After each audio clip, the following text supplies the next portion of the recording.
Hello friends, welcome to our channel. আমাদের চ্যানেলে কিন্তু তোমাদের সবাইকে স্বাগত। তো দেখো, আজকে কিন্তু আরেকটি লোকসভা এবং যেটি যেটি যার দিকে কিন্তু প্রত্যেকটি বঙ্গবাসীর নজর থাকবে এই বছরের 4 তারিখে।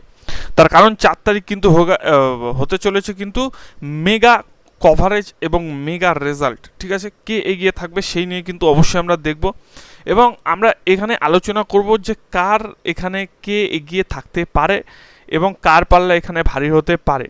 এবং তার সঙ্গে আরেকটি কথা বলছি, আমরা যেই মানে সংশ্লেষণটা করছি বা আমরা যেই কথাগুলো বলছি সেগুলো কিন্তু মানে প্রেডিকশানটা করবো, সেটা কিন্তু মিলতেও পারে আবার নাও মিলতে পারে। তো অবশ্যই কিন্তু আপনারা দেখবেন আশা করি। তো চলুন, এখানে কিন্তু তৃণমূল প্রার্থী হাজি নুরুল ইসলাম দাঁড়িয়েছে এবং ভারতীয় জনতা পার্টি থেকে কিন্তু রেখা পাত্র দাঁড়িয়েছে, কমিউনিস্ট পার্টি অফ ইন্ডিয়া থেকে দাঁড়িয়েছে কিন্তু নিরপদ সর্দার কিন্তু দাঁড়িয়েছে। এবার দেখুন এখানে কে এগিয়ে থাকতে পারে, এই নিয়ে কিন্তু বহু কল্পনা জল্পনা রয়েছে এবং তমলুকের পরে, ঠিক আছে, এই আরেকটি সিট যার দিকে কিন্তু সারা ওয়েস্ট বেঙ্গলের নজর থাকবে যে কে এখানে এগিয়ে থাকবে।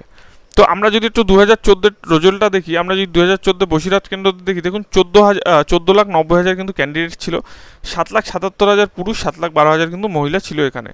টোটাল ভ্যালিড ভোট হয়েছিল কিন্তু 12,63,000, যা কিনা ভোট পার্সেন্টেজে 84.4%।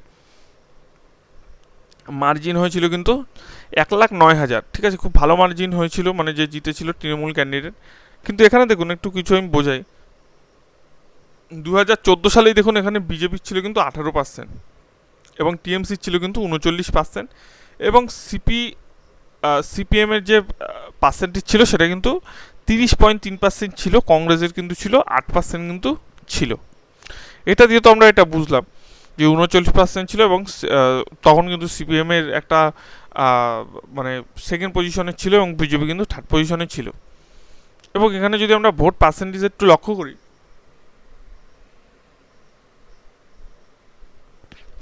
তাহলে দেখব যে এখানে টিএমসি কিন্তু 2014 সালে ভোট পেয়েছিল 4,92,326টি, যা কিনা ভোট পার্সেন্টেজের 38.85%। সিপিএম কিন্তু নুরুল হুদা যে ক্যান্ডিডেট ছিল সে কিন্তু পেয়েছিল 3,82,667টি ভোট, যা কিনা ভোট পার্সেন্টেজে 30.4%। এবং শ্রমিক ভট্টাচার্য কিন্তু বিজেপির এখানে দাঁড়িয়েছিল এবং সে কিন্তু পেয়েছিল 2,33,877টি ভোট। এবং কংগ্রেসের যে দাঁড়িয়েছে সেও ভালো ভোট এবং 1,02,000, এবং সব মিলিয়ে কিন্তু একটা ভালো ভোট কিন্তু এখানে হয়েছিল এবং জিতেছিল কিন্তু 2014 তৃণমূল কংগ্রেস। দেখুন তৃণমূলের কিন্তু ছিল 34টি সিট 42টার মধ্যে, কংগ্রেসের কিন্তু ছিল 4টি সিট এবং বিজেপির কিন্তু ছিল 2টি সিট, সিপিএমের কিন্তু 2টি সিট। এবার দেখুন আমরা 2019-এ যখনই যাব আপনারা দেখতে পাবেন যে কিছু রেজাল্টের পরিবর্তন। কেন রেজাল্টের পরিবর্তন? কারণ এখানে কিন্তু অনেক কিছু উলটপালট হয়েছিল এবং এখানে কিন্তু একজন স্টার মানে টিভি স্টার কিন্তু দাঁড়িয়েছিল, এখানে সিনেমা জগতের একজন ব্যক্তিত্ব দাঁড়িয়েছিল এবং সে কিন্তু তার মার্জিনটা কিন্তু বাড়িয়েছিল। কেন মার্জিন বাড়িয়েছিল? দেখুন ভোট পার্সেন্টেজ 38.65% টিএমসির, ঠিক আছে, টিএমসিটা 2014 সালে 38%, কিন্তু 2019-এ কিন্তু 34 থেকে কিন্তু 38 থেকে কিন্তু হয়ে গেল টিএমসি 54%। ঠিক আছে, আর বিজেপির ছিল কিন্তু মোটামুটি 16%, বিজেপির হয়ে গেল কিন্তু 30%, এবং সিপিএমের কিন্তু পার্সেন্টেজ ছিল 30%, সেখান থেকে কিন্তু চলে আসলো 4.8%। অর্থাৎ আমরা এখান থেকে একদম স্পষ্টত বলতে পারি যে দেখুন কংগ্রেসের ভোটও কিন্তু কমেছে, আমরা কিন্তু এখান থেকে স্পষ্টত বলতে পারি যে সিপিএমের বহু ভোট কিন্তু বিজেপিতে গেছে এবং কিছু ভোট কিন্তু তৃণমূলেও গেছে। তার কারণ যদি তৃণমূলে না যেত তৃণমূল কিন্তু 54.9% এত পার্সেন্ট হতো না। অর্থাৎ ভোট কাটাকুটি কিন্তু এইখানে এই লোকসভায় কেন্দ্রে খুব যে ভালো মতো হয়েছে সেটা কিন্তু এখান থেকে দেখে বোঝা যাচ্ছে যে ভোট কাটাকুটি কিন্তু এখানে ভালো হয়েছে। এখন দেখো এখানে মোটামুটি কি হতে পারে বা এই বছর কি হতে পারে। তো দেখুন এখানে কিন্তু 2019 সালে ছিল কিন্তু 18,33,511টি ভোটার ছিল, পুরুষ ভোটার ছিল 9,31,000, পুরুষ ভোটার ছিল 9,02,000 এবং টোটাল ভ্যালিড ভোট পড়েছিল কিন্তু 14,24,000, যা কিনা ভোট পার্সেন্টেজ 77.7%।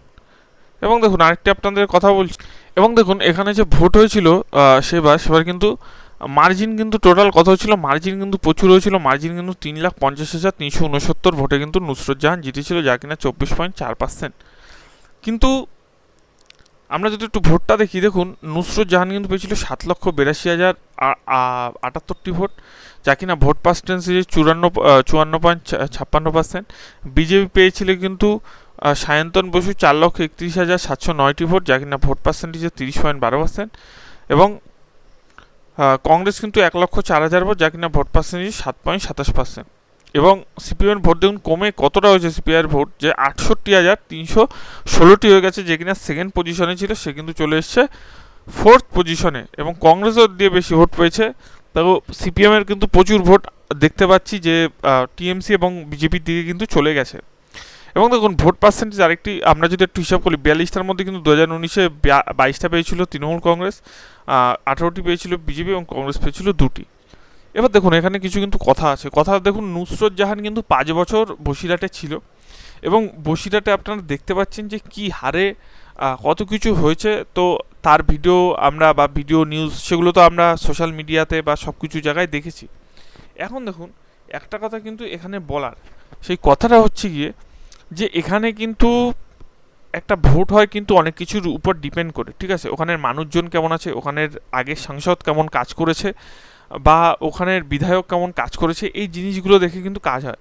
এবং আমরা কিন্তু বসিরহাটে সবথেকে গুরুত্বপূর্ণ ইস্যু কিন্তু সন্দেশখালী, এবং আমরা দেখতে পাচ্ছি যে তারই কিন্তু আরেকজন কিন্তু দাঁড়িয়েছে যে রেখা পাত্র। এখন এখানে কথা হচ্ছে গিয়ে এখানে আগের 5 বছর যে নুসরত জাহানকে কিন্তু এখানের মানুষটা মোটামুটি বলতে গেলে দেখেনি, ঠিক আছে। কিন্তু এখানে কিন্তু সে যদি ভালো করে কাজ করতো, আমার মনে হয় টিএমসি কিছুটা হলেও এগিয়ে থাকতো। কিন্তু আরেকটি কথা এখানে আছে যে টিএমসির যদি ভোট পার্সেন্টেজ দেখা যায় 2014 সালের থেকে কিন্তু 2019 সালে প্রচুর ভোট পার্সেন্টেজ কিন্তু বেড়েছে, এবং ভোটের যে মার্জিন আছে যেটি 1 লক্ষ থেকে কিন্তু 3 লক্ষ ছাড়িয়ে গেছে, ঠিক আছে। তো দারুণ মার্জিনে কিন্তু নুসরত জাহান কিন্তু জিতেছিল, এবং ওখানের মানুষ কিন্তু নুসরত জাহানকে ভোট দিয়েছিল। কিন্তু এই বছর কি ভোট কি দেবে, দেখুন এই বছর কিন্তু সন্দেশখালী নিয়ে কিন্তু একটা খুব ভালো কিন্তু ইস্যু হয়েছে, এবং সন্দেশখালীতে কিন্তু মানে খুব দারুণ কিন্তু একটা ইস্যু কিন্তু মানে দারুণ বলতে আর কি একটা ইস্যু কিন্তু হয়েছে। এবার দেখুন এই ইস্যুর ফলে কি রেখাপাত্র এগিয়ে থাকতে পারে, নাকি টিএমসি এগিয়ে থাকতে পারে, নাকি সিপিএম এগিয়ে থাকতে পারে। তো দেখুন বসিরহাটে কিন্তু কিছু কিছু সিচুয়েশন দেখে মোটামুটি অনেক কিছু ডিসকাস করে আমরা যেটা বুঝেছি, আমরা কিন্তু আবারও বলছি যে এই প্রেডিকশনটি কিন্তু হতেও পারে, মানে মিলতেও পারে, আবার নাও মিলতে পারে, ঠিক আছে। এখানে কিন্তু যতদূর দেখা যাচ্ছে যে বসিরহাটে কার পাল্লা এই বছরের জন্য ভারী হতে পারে।